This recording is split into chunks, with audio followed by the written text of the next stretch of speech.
नमस्कार दोस्तों, इस वीडियो में आप सभी का स्वागत है। आज के इस वीडियो में हम संख्याओं की जानकारी भाग 3 के बारे में पढ़ेंगे। तो आइए देखते हैं आज हम क्या-क्या सीखने वाले हैं। तो आज के इस वीडियो में सबसे पहले हम यह सीखेंगे कि बड़ी संख्याओं में अल्प विरामों का प्रयोग कर हम किस तरह उन्हें पढ़ने में आसान बनाते हैं। इसके बाद हम सबसे पहले यह सीखेंगे कि आकलन क्या होता है। तो चलिए अब हम सबसे पहले अल्पविरामों का प्रयोग पढ़ें। इसे समझने के लिए हम पहले एक बड़ी संख्या लेते हैं। क्या आप बता सकते हैं यह बड़ी संख्या कितनी है? जिस तरह आपको मुश्किल हो रही है उसी तरीके से मुझे भी मुश्किल हो रही है, और इसी तरीके से हमारे गणितज्ञों को भी मुश्किल हुई थी। इसलिए उन लोगों ने अल्पविरामों का प्रयोग निकाला और कुछ इस तरह उन्होंने अल्पविरामों का प्रयोग किया। क्या अब आसान हो रहा है? जी हाँ, उन लोगों ने यहाँ पे 1, 2 व 3 अल्पविरामों का प्रयोग किया है। सबसे पहला अल्पविराम हमें हजार बताता है, वह दूसरा लाख व तीसरा करोड़। इसके मदद से हम यह देख सकते हैं कि यहाँ पे 54 करोड़ है, 38 लाख है व 21 हजार है और अंतिम में 967। तो फिर पूरी संख्या क्या हुई? 54 करोड़ 38 लाख 21,967। हुआ ना आसान? तो आइए अब हम यह सीखते हैं कि गणितज्ञों ने इनके नियम किस तरीके से बनाए हैं।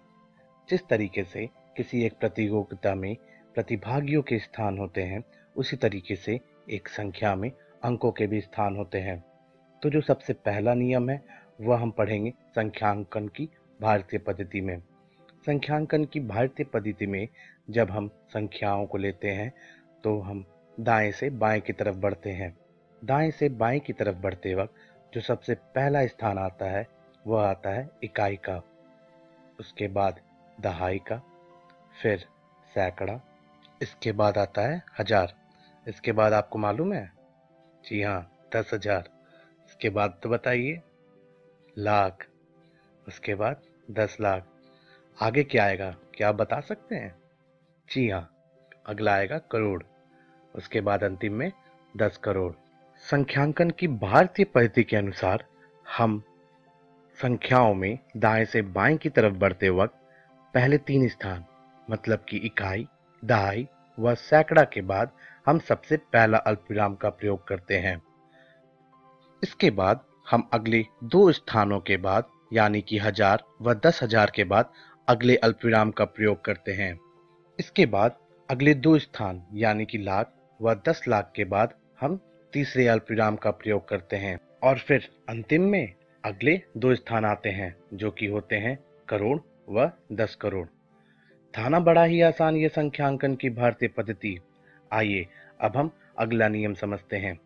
अगला जो तरीका है वह है अंतर्राष्ट्रीय संख्यांकन पद्धति। इसके अनुसार जब हम किसी संख्या में दाएं से बाएं की तरफ बढ़ते हैं तो जो पहला स्थान होता है वह होता है इकाई का, दूसरा दहाई का, तीसरा सैकड़ा का, तब होता है हजार, उसके बाद 10,000।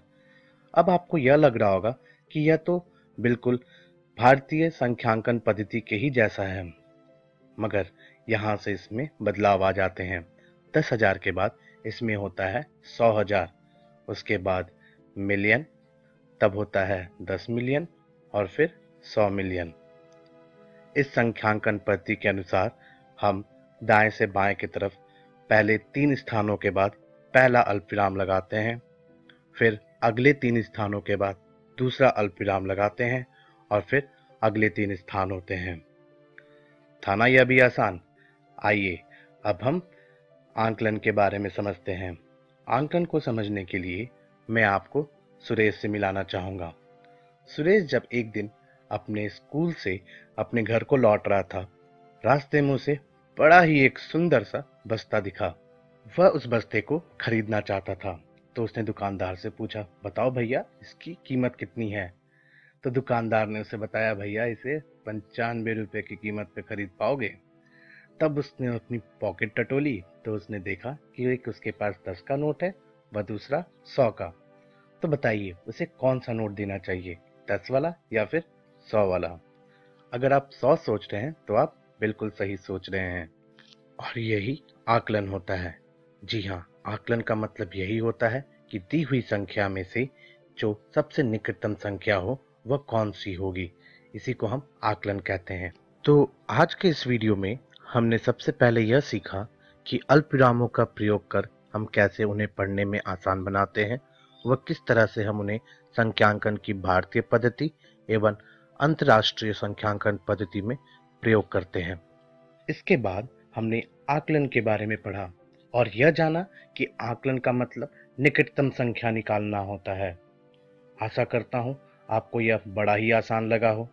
अब अगली वीडियो में हम सबसे पहले यह जानेंगे कि आकलन करने के तरीके क्या होते हैं, और इसके बाद हम यह भी सीखेंगे कि आकलन का हम कहाँ कहाँ प्रयोग करते हैं। तो चलिए अब हम अगली वीडियो में मिलेंगे।